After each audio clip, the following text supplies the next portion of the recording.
Good morning children, how are you? Hoping all of you are doing well. Dear students, in the previous class we have done till question number 4 of chapter 12 midpoint and its converse. Today we are going to start next question number 6. Let us see. The diagonal of a quadrilateral intersect at right angles.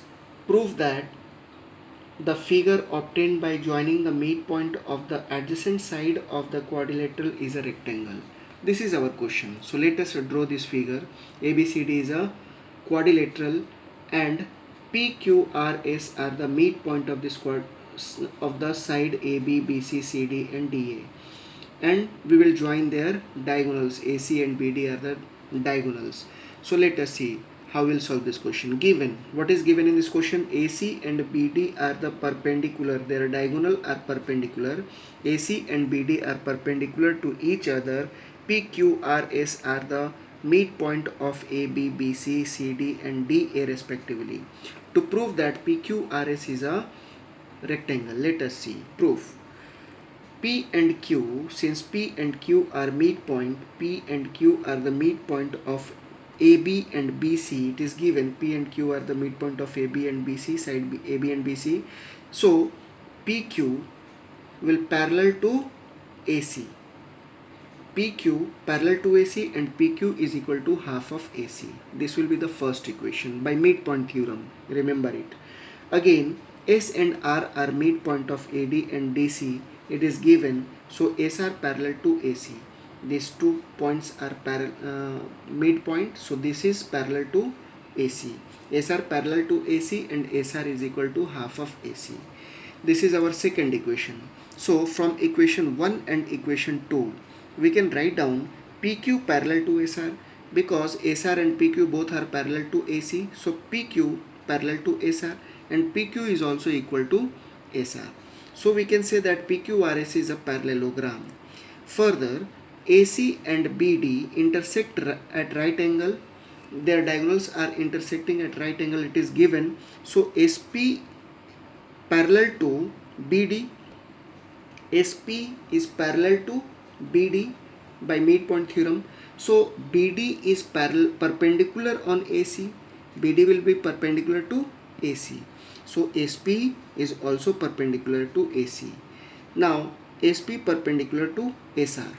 SP perpendicular to AC and AC and SP perpendicular to SR also.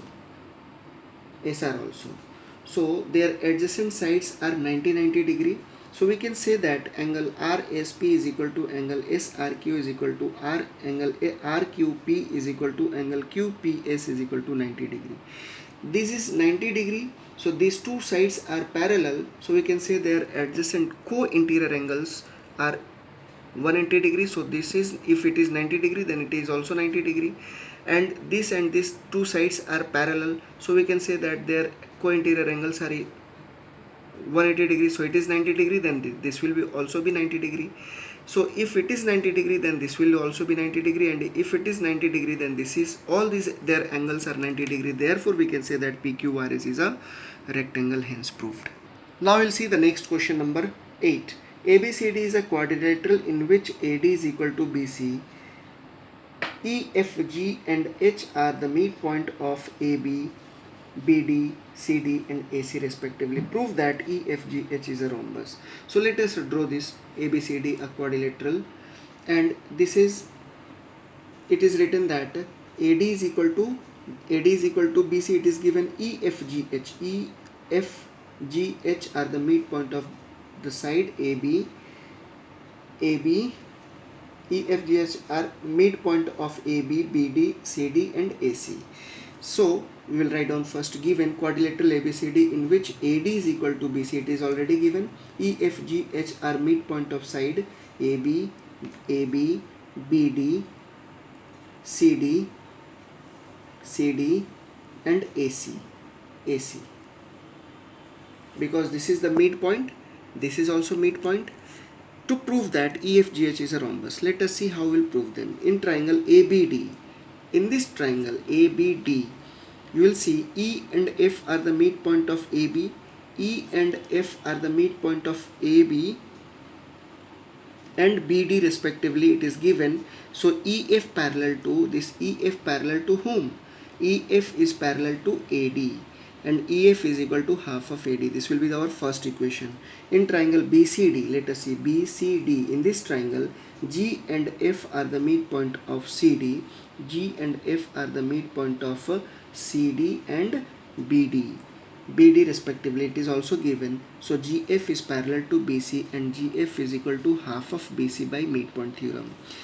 Also E and H are midpoint. Let us see E and H. Where is E? E and H of are the midpoint of AB and AC respectively. It is also given. So EH parallel to whom? EH parallel to BC and EH is equal to half of BC. So we can say that it is also given AD is equal to BC. It is given from equation 2 and 3. We can say that EH is parallel to GF and EF is equal to EH is equal to GF. Therefore EH is equal to GF. So EFGH is a parallelogram. A quadrilateral is said to be a parallelogram if a pair of sides, opposite sides are equal and parallel. So they are equal and parallel, therefore EFGH is a rhombus. Hence proved, because their all sides are equal. Now let us see the next question, number 10. D, E and F are the midpoint of the side AB, BC and CA respectively of a triangle ABC. AE meets DF at O. P and Q are the midpoint of OB and OC respectively. Prove that DPQF is a parallelogram. So let us draw this figure. ABC is a triangle. It is already given, and it is given that AB, BC and CA respectively, DEF are the midpoint. DEF are the midpoint of AB, BC and CA respectively of a triangle ABC. AE meets DF. AE meets DF at O, and P and Q are the midpoint of BO and CO. So let us write down. Given ABC is in triangle ABC, in is which DEF are the midpoint of AB, BC and CA respectively. DF and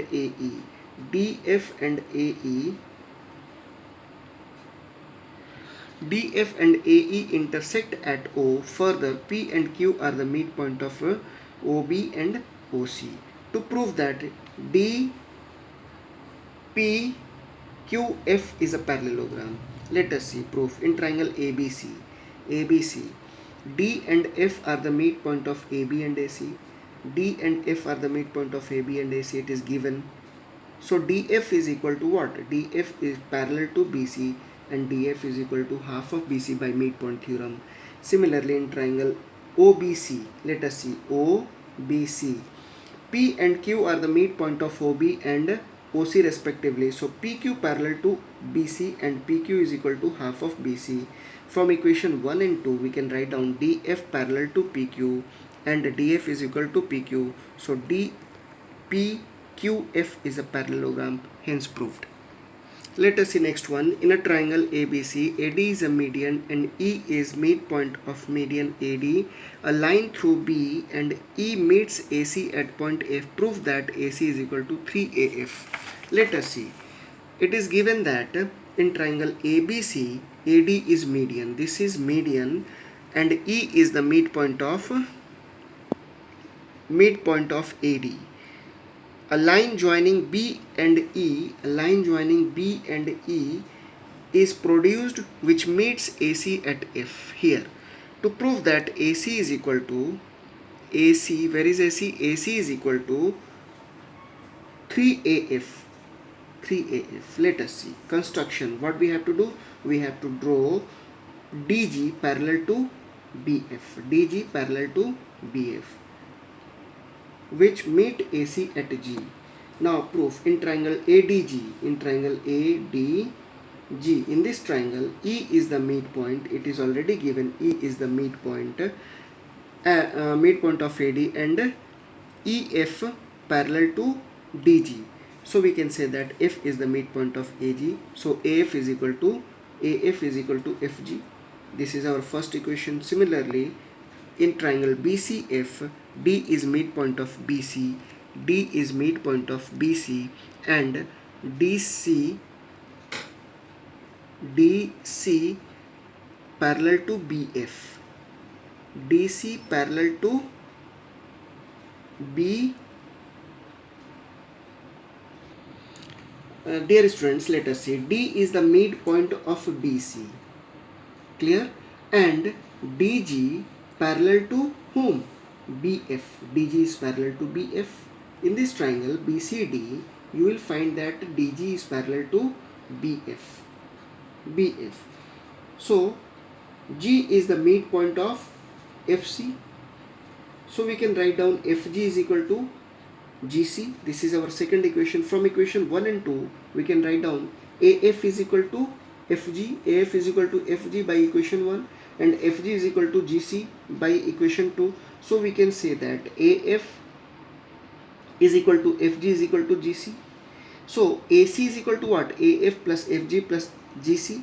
So AC is equal to, in place of FG, AF plus, in place of FG we can write down AF, because FG is equal to FG is equal to AF. So we can write down AF plus AF plus AF. So AC is equal to 3AF. Hence proved. So dear students, today this much only. We will see next in the next class. Thank you and take care.